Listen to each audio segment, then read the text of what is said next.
Good afternoon, distinguished guests, ladies and gentlemen. I'm Sergeant Major Geisewhite of the 1st United States Army. On behalf of the Commanding General, Lieutenant General J. Michael Bednarik, and the Command Sergeant Major Jesse L. Andrews, thank you for attending this information brief this afternoon on the 1st United States Army and the 1st Army Training Academy. To begin, I'd like to provide you with a short command video, give you an idea what 1st Army brings to the fight.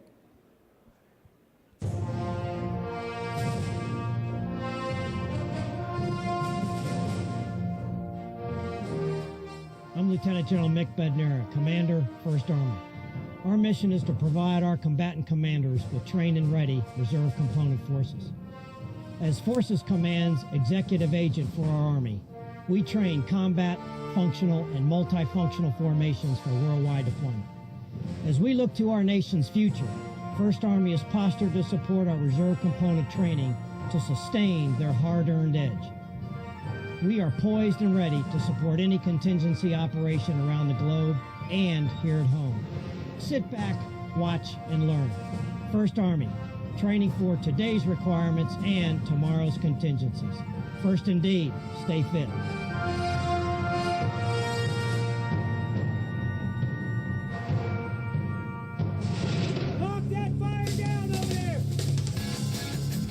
First Army mobilizes, trains, and deploys Alcones-based U.S. Army National Guard and Reserve Forces, preparing to support worldwide operations.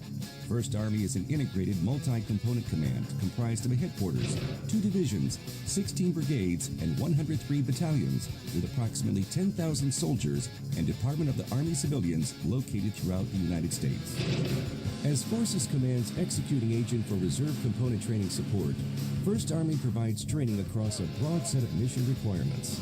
Trainers from First Army's 2 divisions, Division East located at Fort Meade, Maryland, and Division West located at Fort Hood, Texas, incorporate the latest Army doctrine while collaborating closely with the deploying unit's leadership and subject matter experts to develop and execute a comprehensive training plan tailored to the unit's mission.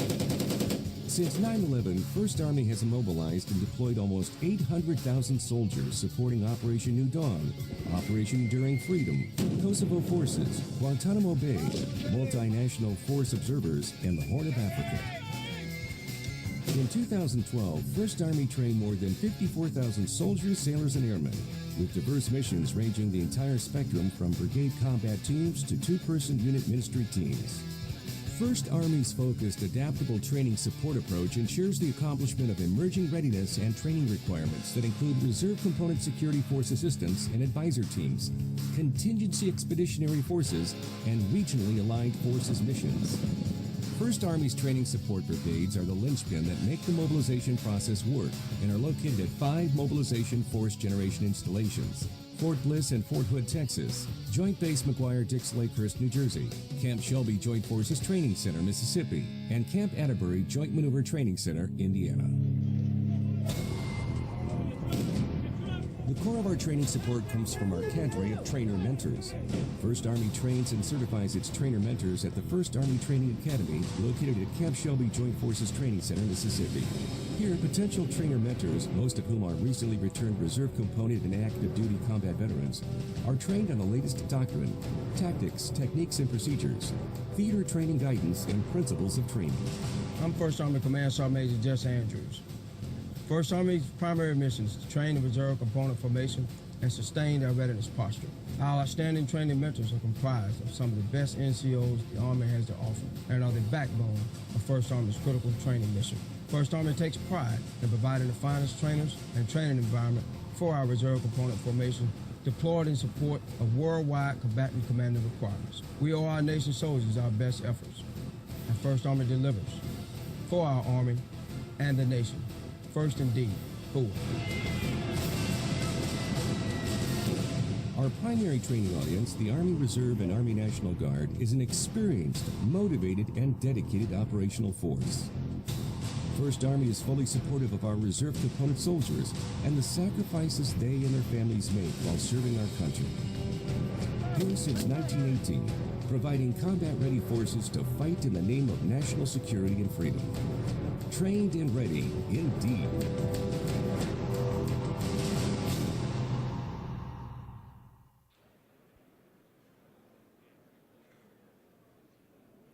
Next.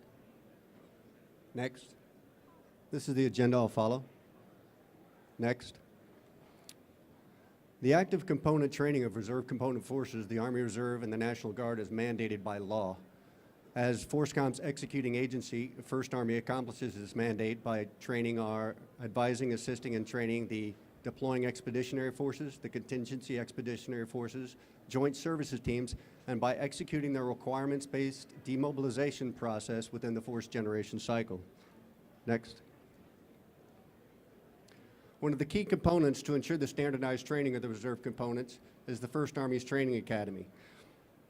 The 1st Army's Training Academy was established in 2007 with the intent of finding a centralized location to standardize training across the 1st Army. Currently, the Academy is located at Camp Shelby, Mississippi, and provides 2 programs of instruction, the Observer Controller Trainer course and the Counter IED Master Trainer course. Slide. 1st Army uses a 4-phase model to certify our Observer Controller trainers. Phase 1 is the home station training and prerequisites to attending the 1st Army Training Academy, such as combat, lifesaver, combatives, and drivers training. It also includes any installation requirements, such as range safety officer, range OIC, or NCOIC courses. Once those are completed, the soldier then can attend the 1st Army Training Academy at Camp Shelby, Mississippi.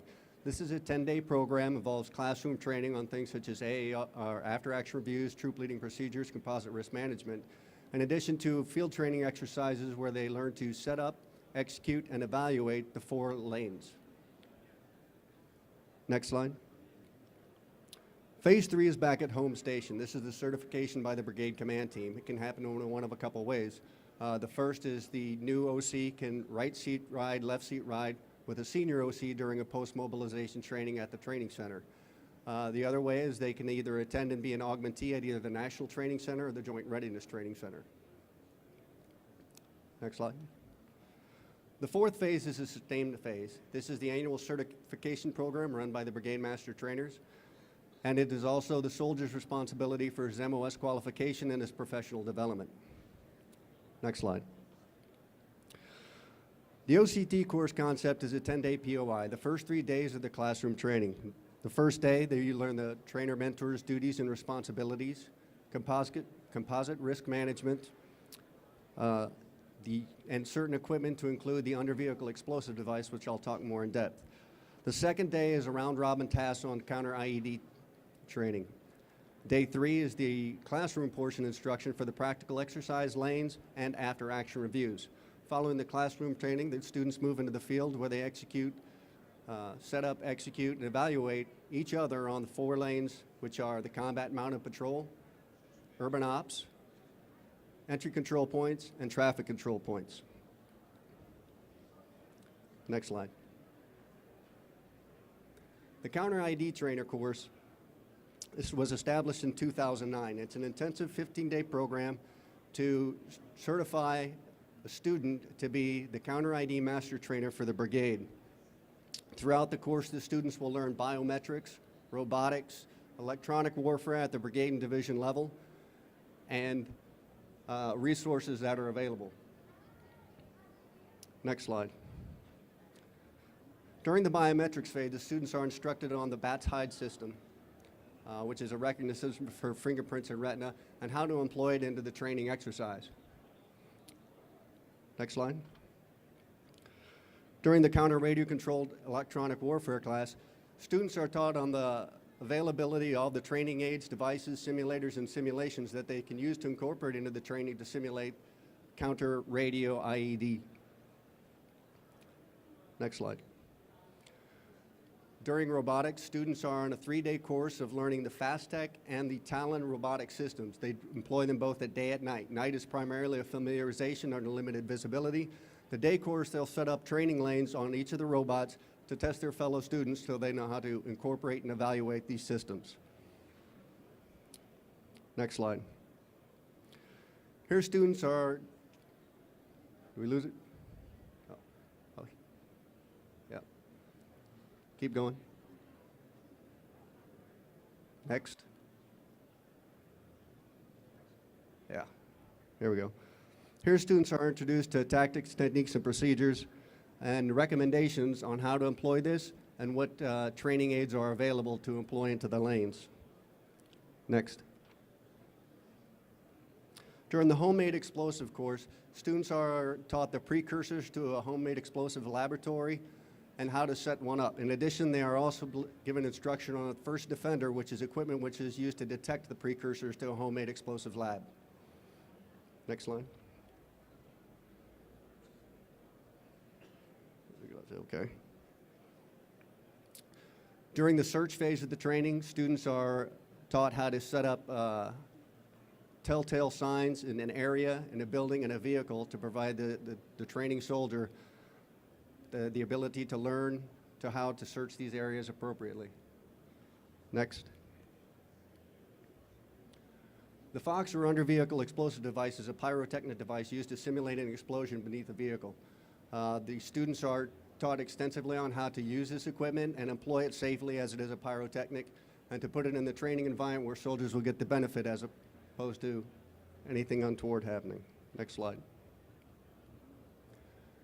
The company level support intelligence team, the students are taught to the duties and responsibilities, because this is a company level team that is put together out of the hide so that the trainers can assist the company when they come through the training to set this valuable asset up. The Training Brain Operations Center is where we take real world data and real world reports and bend it and massage it to use it into the training environments. In addition, we have the subject matter expert program where we will bring a subject matter from theater or somebody who's recently deployed from that area to come in and help us train the units. Next slide. The Explosive Detecting Dogs is a new program started this year in FY13. It's used to train the maneuver company and platoon level on the proper employment of bomb detecting dogs within their formations. Next slide. Pending any questions, this would conclude my briefing.